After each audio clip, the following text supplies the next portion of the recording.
Hello and welcome to Super Critics, presented by Barstool Sports, the show where I, Robbie Fox, alongside Chris Klemmer, will rank, review, and watch just about every superhero comic book movie ever made. This one, not much of a superhero, but certainly a comic book. Howard the Duck, 1986 today. Yeah. We saw Howard the Duck. We saw Howard the Duck. Actually, Marvel's first movie. Marvel's first Marvel movie, right here. Right, yes. Howard the Duck. It's, this might be the strangest movie. Maybe one of the strangest movies I've ever seen in my life. 100% in agreement. One of the strangest movies I've ever seen in my life. The idea this got made is so almost like beyond belief. I was going to say, I've seen some strange indie movies. I've seen some strange straight-to-TV or streaming or low-budget, even straight-to-TV back in the day movies. This was like a wide theatrical release. That was one of the first things George Lucas did after wrapping up not only Star Wars, but Indiana Jones. So people are going in like, this was George a Lucas, massive, exec produce, yeah. This was massively promoted. Yeah. This was a massive movie. This was a summer release expected to be a monster hit. And you were telling me promoted heavily towards children. Yes. My brother also said he was a big fan of Howard the Duck when he was 4 or 5 years old. Not really a movie for children when you watch it. There are obviously elements that could work for kids. There's a lot of elements that don't even work for adults, but are very like creepy and adult-like. You can make a case this is the horniest Marvel movie that's ever been made. I think it's without a doubt the horniest Marvel movie ever made. It's certainly, I hope to God at least, I'll preface that, it's the horniest movie starring an animal that's ever been, that I've ever seen at least. I don't know, maybe some people watching at home. And not only horny just like towards human women, it's horny towards duck women as well. Duck women, also duck and human women. All right, listen, before we get into the rest of Howard the Duck, let's tell everyone what's coming up on Super Critics. Next Thursday, the first guest appearance, the most hyped guest appearance in podcast history. Oh my God, who is going to be? Who? Tommy Smokes. Yeah! He will join us for Superman 4, The Quest for Peace the week after. Large will join us for Masters of the Universe, the original Masters of the Universe. And then the week after that, we were debating whether or not to do it, but we're going to do Dolph Lundgren's Punisher. The reason we debated it was it never really got an American release. Yeah. It was just I didn't realize that. I thought it was for sure in American theaters, but it did get first off, it cost $10 million to make, and it's a legitimate movie. Yeah. It was supposed to be released in America. I guess there's some licensing issues. Got released in Europe, made a lot of money there, and it did have a big VHS rollout in the U.S. In the 90s, this was a big rental movie. And we figure Punisher's worth doing. Yeah. And I'm curious. I said, I've never seen it. You've never seen it. I just want to know what Dolph Lundgren as the Punisher looks like. Lou Gossett Jr. Yep. So we'll do that. Coming up on Super Critics. All right, so back to Howard the Duck. Let me say this. Hadn't seen this movie before. Knew a lot about kind of just like what a disaster it was from watching George Lucas documentaries over the years or just reading about George Lucas.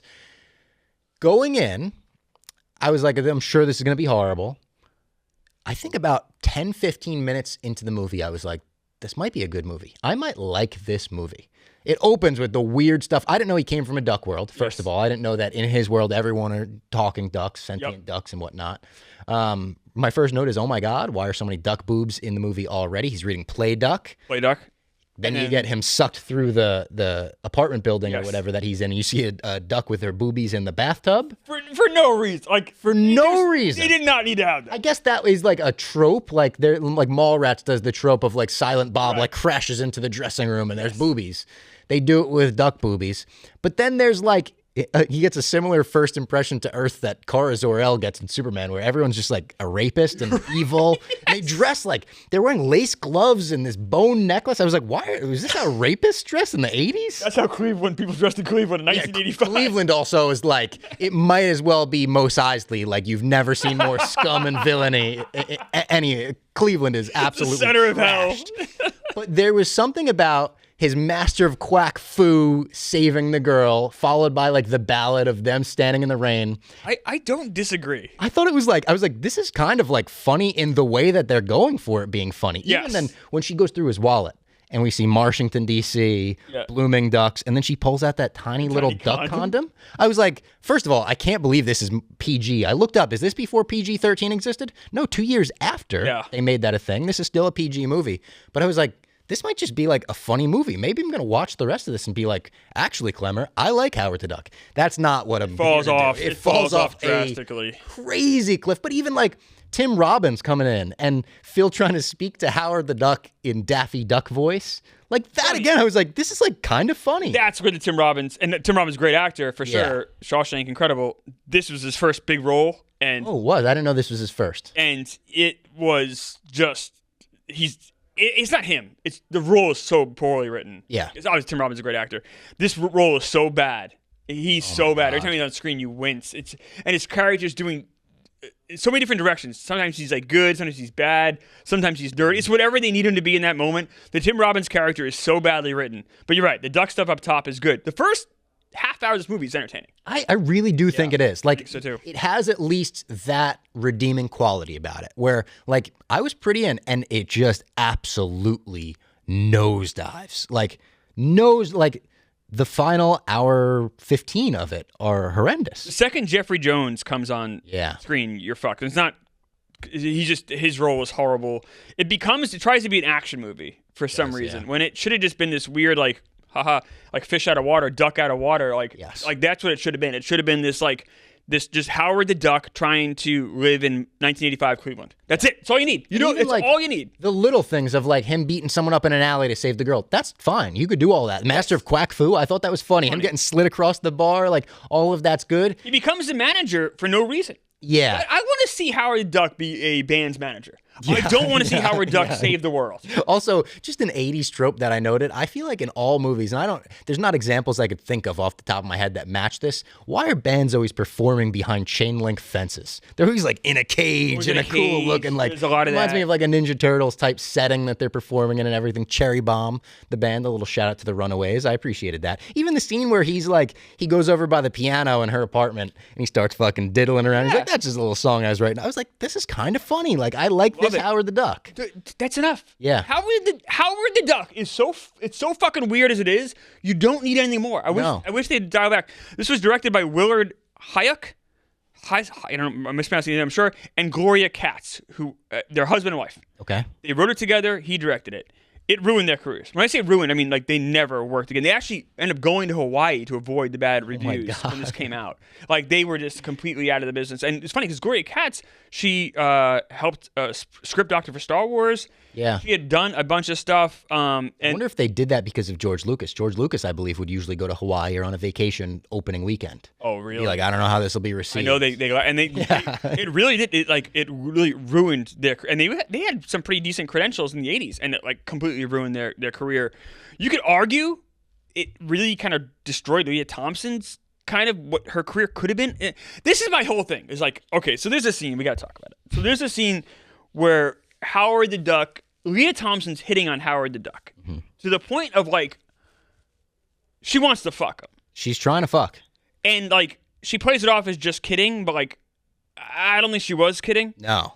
Like, she wanted to fuck him. She comes out, she comes into the bedroom, he's just sitting there, and she's wearing like, not much clothing. No. He's like, ooh, I do like the human anatomy. Yeah, it's very tiny bit of underwear. She gets into bed and she says, come, basically Netflix and chill. Come into bed and watch Letterman with me. Yeah. And he's like, all right. And they're cuddling and then like they're talking and like she kind of pretends to take her shirt off but doesn't. Like, you can tell like if they're not going to fuck tonight, they're going to like fuck in a couple days. Yeah, like George Lucas would always say, there's not sex scenes in Star Wars. Take like the kisses. Those are sex scenes. So if a kiss happens, like them getting into bed was basically a sex scene. This is like 9 steps beyond that. This is like flirtation, like you have if you're going to end up having sex with somebody. And then even like the reaction of Cherry Bomb, the band, when they meet Howard for the first time, they all turn around and they're like, we heard a lot about you, but we figured she was like, they're discovering in real time that their friend is into like bestiality, but maybe it's not complete bestiality because the duck is talking. It's like the whole vibe is so anatomy. And then she calls him the boyfriend in the restaurant. Yeah. And even the restaurant's like, that's fucking gross. Like, it's so weird. He goes, that's disgusting. And the guy. And it's like, yeah, it is. But even that restaurant scene, okay, the whole restaurant turns on Howard the Duck. The fact that they want to murder and chop up and eat the sentient duck that's talking is also just like, what? Like there's someone standing over him with a butcher knife. They're holding him down. And like, seasoning him. And so strange. So you have this scene, and I really do believe that scene probably ruined any real career Leah Thompson had. What did she do after this? That I would So know. here's how Leah Thompson's career starts. So she does All the Right Moves with Tom Cruise. Mm-hmm. And then she ends up doing Red Dawn, which did pretty well. And then she obviously does Back to the Future. And when she does Back to the Future, kind of everything kind of shifts in a lot of ways. I think like at that point, then you can become a stratospheric star. Yeah. Like it was that great of a role. She was that great in it. Like she does a movie called Space Camp, which I understand why she does it. It's a movie about like teenagers, early 20s, going to like a space camp thing. Of course, the shuttle ends up going off. They have to. It bombed. Okay, it bombed for a few reasons. I think did it come out after the Challenger? Yeah, it came out 5 minutes after the Challenger. Man, yeah. So that was bad timing. Yeah. But you understand if you watch the movie now, you understand like, oh, I can see what the mind. I get it. I get what they were trying to do there. They had a pretty good cast. Like I get what they were trying. I get what the plan was. It's just the timing was off. Yeah. Okay. She follows that up with Howard the Duck, where she basically like wants to fuck a duck. After that, she does a John Hughes movie called Some Kind of Wonderful, which was like a modest but whatever. And then she does a movie called Casual Sex with Victoria Jackson, kind of like a comedy about like being a single woman. And then she does a couple Back to the Futures, and it's over. And she ends up having a family and kind of takes a step back. And then she ends up doing movies like Beverly Hillbillies and stuff like that. But it all, in my opinion, it really does turn with this movie. Because if she doesn't do this and does something else, where she's not fucking a duck, I do believe she could have had like a much better career. She ends up going, does a NBC show called Caroline the City, probably before your time. I think I've heard of that. It was on the same like Thursday night block as Seinfeld, so it did okay. Yeah. Ran for like a few years. It was like it was like a very standard sitcom. Mm-hmm. But like I think she is so pretty. And she's so talented especially like you see it in Back to the Future. I don't think she's bad in this. She's given horrendous material to work with, but she's trying so hard. You will believe a girl wants to fuck a duck. Oh, you do? You know, I kind of bought it. Yeah, she is putting in. I read like trying to make the band work and everything. Like she doesn't give a bad performance in this movie. I read a quote. She said doing this movie felt like she was like pulling a wagon uphill by herself, like with her teeth. I believe it, and I get it. And because it feels like this whole movie kind of rests on her, and her career wasn't ruined. I mean, she still did movies afterwards, still did a sitcom after this. It wasn't like what happened to poor Gloria and Willard, who like had to leave town. Yeah. But she was never a star again. Coming off Back to the Future, obviously her ceiling was way higher. I think so. Now, obviously the Challenger stuff, that's horrible. That's just bad timing. You know, okay, fine. But this, and I just don't. Okay, so this is not a good movie. No, right? Okay. No, it's an awful movie. Why does this get made? Like, what is the purpose of this movie? It had to be a fascination with the character. It's crazy that it's the first Marvel character getting a movie made, obviously, given there were much more famous characters even back then that Marvel had. But it had to be like a George Lucas, like, pet project type thing too, where it's like he loved this. He was very obviously into making movies for kids that could work as family movies. I think maybe he thought that this was like almost what Guardians of the Galaxy wound up being. I think he thought about Howard the Duck being back then. I guess like nobody really knows this, but it could blow up and it could be this weird thing. And, you know, a talking raccoon and a talking tree is like, how do we make that work? Howard the Duck is kind of like he appears in Guardians of the Galaxy, 20 years after this. Because it's like he's kind of the inception of this weird idea. He also kind of fits in that world, right? Oh, he totally does. Like Talking Raccoon. Yes. And so everything you're saying, by the way, is spot on. So George Lucas wanted to make this after American Graffiti, and then end up making Star Wars. Imagine he did that instead of Star Wars. No, would he have like poor Gloria and Willard had to leave town? So you're right. So he's the reason this got greenlit. So. And maybe if you're Leah Thompson, you're like, all right, George Lucas, how do you say no? And it's also, originally, I believe Robin Williams is the voice of Howard the Duck. He did it for a week. Yeah, for a week, and then couldn't, I believe he was trying to line up his lines to the animatronic duck beak, and was like, I'm not going to do this. Like, he's an improv guy, and he wanted to be able to have a little bit of a leash with the dialogue, and you can't really do that with an animatronic duck beak. It's not like they could CGI it nowadays, and, we'll fix that. Correct. We'll make it match whatever you're saying. Or an animation like Aladdin, you could just do that. But this was, right. I think it was 3 different, you've got someone doing the voice of Howard the Duck, you've got obviously someone in the suit, and then I think they had an up-close puppet for some of the, like, up-close face shots. So I think you have 3 people credited as Howard T. Duck on IMDb. And it goes even beyond that. I know, like, the scene, I guess, so while she's trying to fuck him, his feathers in his head go erect. Yeah. I guess that took. That's funny. It's That's funny. good. That's good. Funny. Yeah. It took, I guess, like weeks and weeks and weeks to pull that off. Wow. For one sight gag, Yeah. it took like weeks and weeks. How do you think Howard looked? I thought he looked pretty good for the time, actually. I did too. Yeah. I don't think he's like, I don't think the look of Howard the Duck is the issue with this movie at all. So the original idea was they want to do CGI, and they just didn't have the technology yet. Yeah. I think it's better they didn't. Oh, I think it's better they didn't as well. I mean, it gives it, and they weren't going for this at the time, but it gives it very like an 80s type. It reminds me of like the Ninja Turtles, them in the suits and whatnot. But even when you get to the crazy fucking monster fight at the end, I think the stop motion on the monster looks pretty good. I have issues with the monster. I mean, I have issues with like the monster itself. The I think it scene looks is like horrible. Do you? Yeah. I think Doesn't look I as think it bad. looks Doesn't look okay. as bad as the monster we saw in Supergirl. No. from that. Maybe that's why in my mind I'm like, Upgrade from that doesn't look so bad. I think he looks kind of great. Yeah. No, I think Howard I looks love good. that it's real because I think it gives the actors something to bounce off. Don't get me wrong, you're not getting great performances here, but like him actually taking up actual space in a scene and being a real thing to react to, I think makes for me the viewer like I just don't like CGI. I think I've just come to like I think CGI sucks. Like I get it. It worked in Jurassic Park. That's awesome. But that's the exception, not the rule. I think most CGI is just trash. And I think it makes the performances worse. It makes the scripts worse because now you have almost like any option available. And I think because of like limitless options, it's like when you're on Netflix and there's so many things you can't pick one to watch. I think it's like that. You get this smorgasbord of shit with CGI. I think CGI just sucks. And as we get down that rabbit hole, we hit these Marvel movies. I'm sure I'm going to trash it a lot. But I think for this, I think it really worked. No, and it does. I guess at the time, people thought it didn't look that good, I guess. I was going back and reading some reviews. And I kind of disagree. I think maybe because we're looking at it from a 40-year perspective of like 40 years of our lives of having to look at CGI and we're like, gross. I kind of dug that it was a real duck. Speaking of the time, I want to read off some of the movies that came out in the summer of 1986 alongside Howard the Duck. You've got Top Gun. You've got Karate Kid Part 2. You've got Back to School, Rodney Dangerfield comedy. Robert Downey Jr. too. Aliens. Yes. Ferris Bueller's Day Off. Yes. You've got Big Trouble in Little China. You've got... Which, by the way, bombed as well. Did it really? Cult classic at this point as well. No, it's a. People love that movie. The problem was it was everything. It was action. It was comedy. It was thriller. It was horror. It was everything, and like no one knew how to market it, and it didn't do well. Yeah. You've also got The Fly. You've got Friday the 13th, Part 6, Jason Lives. And shout out to friend of Barstool, Jerry O'Connell, in Stand By Me. Oh yeah, I mean, fantastic movie. Great movie summer. This is pretty good. I will say it was very heavy. So Top Gun was the number one movie that year. Yeah. Period. I feel it was a kind of a Top Gun heavy one. Like Karate Kid Part 2 is like not a good movie. Like it's No, fine. it's not. It's okay. I agree. One to me is like all time. So Yes. it's a big drop off. I don't really like any of the Karate Kid sequels, if I'm being honest.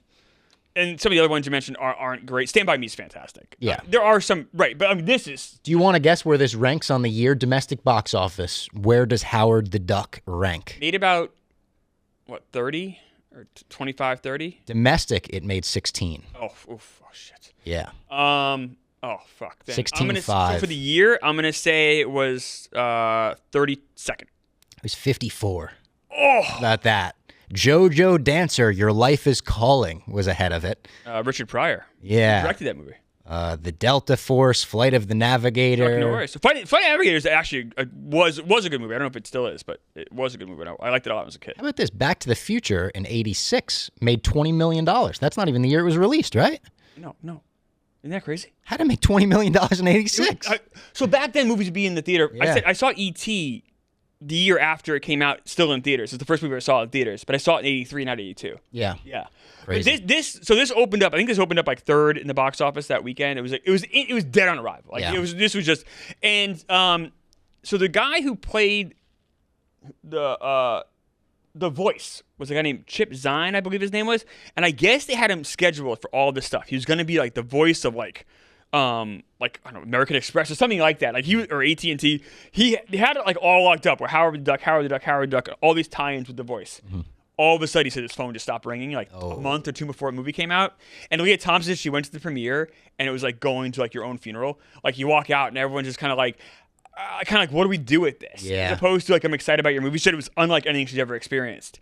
So they kind of knew like a month before it came out, like we got a problem. Yeah. I mean, I'm sure whoever saw the first screening of the movie was like, the test screenings are like, I don't know if we can make anything usable out of this. You can't, right? No. And how do you even market it? So it was marketed to kids. Like this was on HBO a lot. Like your brother's about my age. Like I'm not surprised that he had the same reaction I did, which is like Howard the Duck was on. You just kind of like watched it, but like, but then you would like be kind of weirded out and like almost like intrigued. Like what duck is? Kids don't know what a condom is. I don't think. No idea what a condom was, but we knew the duck had boobies. Yeah. Like oh my god. Yep. And then we knew like, you knew like the scene with those two is odd. Yeah. He kind of sounds like Buscemi to me, weirdly. I felt like they were trying to do like a Steve Buscemi like inspired duck, which kind of like he has like a he's a street smart duck. Like you could tell Master Quack Fu. And also like you could tell like he's talking about like he's in a band, he just got a real job. Howard and the Heartbreakers, yeah. Yeah, like you could tell that he had like he could. Like, I do love all the little. I said this almost came off like someone got really stoned one night and they thought of 100 duck puns and they were like, we gotta come up with a movie where we could fit all these in. Dude, not the ones that like the ones on the cutting room floor. We're bringing those in. Too. Everything, even the movie poster, like it's instead of May West, it's May Nest. There is like every single in the duck universe, which I wish they had spent more time in. Every single element of the duck world is a duck pun. Yeah, it's incredible. There's also things in this movie that I'm like, did that ever exist? The hot tub spa thing, was that a thing in the 80s? You can go to a hot tub spa where they have a mud bath too. And apparently, but it's also like a whorehouse. Yeah, that I was like, I don't know if that was a thing in the 80s. Were sushi diners a thing? I think I don't know. Was that just so they could put the duck in front of them and the cannibalism it was the eggs it was and a Cajun sushi. I think the bit was they were constantly failing and have to reinvent themselves, so they didn't really know what they were. But the diner was pretty busy, so I don't really know. A lot of confusing things. At one point in this movie, Howard the Duck disarms a cop and they hold him hostage at gunpoint. Like, what are we doing? They're pulling the fucking, I guess it's Leah Thompson, I think, pulls the actual gun out of the holster. Yes. But it's like, what are we doing holding fucking cops hostage? So and they're like, we got to shoot to kill. Shoot. Okay, that scene. So there is a scene in this movie that you're literally the only person in the world that I know, not just Barstow, the world, that I can talk to about this. Okay. So remember in Batman 89? Yeah. And hopefully some people watching at home will understand this too. Lieutenant Eckhart. Yeah. They go to Axis Chemicals. So they did Axis Chemicals, right? And he's like, all right, boys, like, shoot to kill. Yes. Shoot to kill. Know what I mean? It's almost said word for word in this movie. Is. And the guy looks like Eckhart. I didn't even think about that watching it in the moment, but it absolutely is. Almost spot on. I'm like... It's also in, like, they throw the gun in, like, the barrel right there. Like, there's barrels of, like, acid around as they're doing that. But then I'm thinking, like, okay, it would make sense if Batman 89 came out before this and you're doing a little spoof of that. Yeah. Why would Batman 89 give a hat tip to Howard the Duck? There's or just is no it way, just right? was it just a coincidence? Has to be a coincidence. Has to be. The lines are very similar. Yeah. And the guy looks the same. He does. Yeah. I'm like, that's Eckhart. I'm like, what's happening here? What else do I have in my notes? I mean, the space rabies line made me laugh, knowing that this is the 80s and there's like an AIDS scare everywhere. I took the space rabies as like, get away from me, I have something. And everyone was like, okay, we won't touch you. Yeah. That was like kind of funny. Him getting his feather snatched and then him being like, it's just my pride that's hurt. Like that made me laugh too. What do you think about Jeffrey Jones? Tough spot. Horrible. I mean, yeah, tough spot for him. Obviously, what we now know about him, horrible guy. In the 80s, he's like... I know you're a big fan of his. Not a fan. But he's like... his face is, you'd think, staple of the 80s, like Ferris Bueller, Jeffrey Jones, whatever. They quickly make him do that weird voice where he's like, I'm being possessed. And I'm thinking he's going to turn into a duck. That was truly in my mind. I'm like... I did too. I was thinking almost a Swamp Thing-esque transformation of him becoming a human duck. I agree. And I was kind of actually excited. I'm like, this could be weird. Maybe it kind of just looks like a prototypical cartoon mad scientist by the end. His eyes glow. Like skeletal and gray hair. Even the effects on that were bad when he's like the like lightning eye type thing. That was really bad. They make a sex change joke. They do. They make a sex change joke. The first 15 minutes of this movie were great. Now we're in a sushi diner with this sweaty eye glowing pervert. That was my line. The thing with Jeffrey, we're gonna give spoilers here because this movie's not good, and full spoilers. Also been out for 40 years. Anniversary 86, 2026. 40 years. Poor.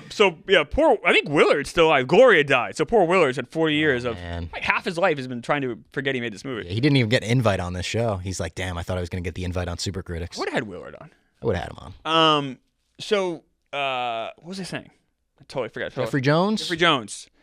Gets radiation poisoning. Yes. But then when he's not possessed anymore, he doesn't have the radiation poisoning anymore? And I will say, it's stupid. That's not how. That's all That's not how skin works. No.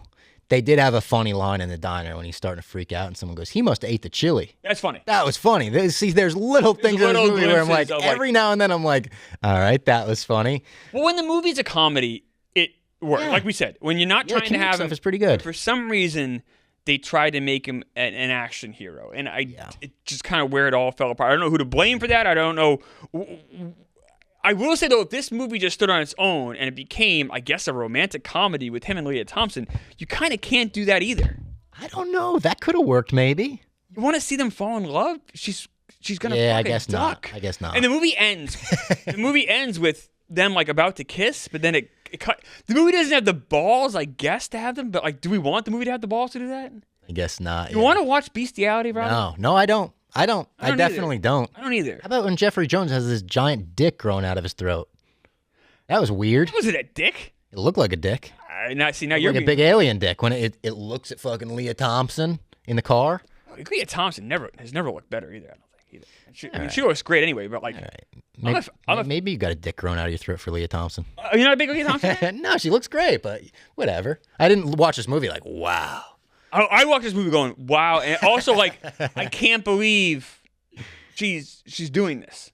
There's a lot of that. Yeah. I can't believe this is happening. This is a woman who a year earlier was in the biggest movie, gave a great performance in the biggest movie of the year, and now you're fucking a duck? Like, what? This is crazy. She has a line at the end of the movie where she goes, "Run, Howard, he's in a bad mood." Yes. And it really sounded to me like, Ron Howard, he's in a bad mood. I was like, that's kind of funny as a Ron Howard thing. The plane sequence, ridiculous, but I said not too dissimilar from the third act of The Final Reckoning. It was kind of Howard the Duck's Tom Cruise moment on that plane. You're not wrong.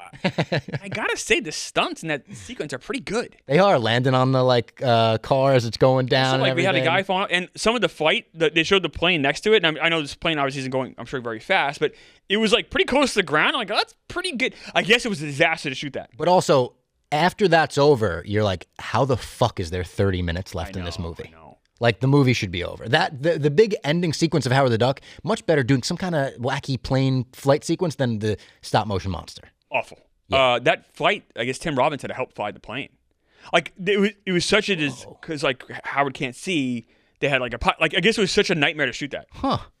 Tim Robbins said too. He said this is his first big role, and he's broke, and he took it, and he was like, he says, I have fond memories of the movie just because I made money. Yeah. He says the best thing was the movie was such a disaster. It went way over like budget and way over time. So he says he got like plenty of he got paid way more than he thought he was going to make. Okay. So he says, to me, Howard Duck was a great experience. Yeah. And he also was in great movies afterwards. So I'm sure he doesn't have a lot of regrets. He got to this day. He's really good in Silo. Like, he's on an Apple TV series to this day. Yeah, he's very good in it. I mean, obviously he's great in Major League. Bill Durham, which he did right after this. So like his career was fine. Yeah. So I'm sure he's like, all right, whatever, Howard the Duck.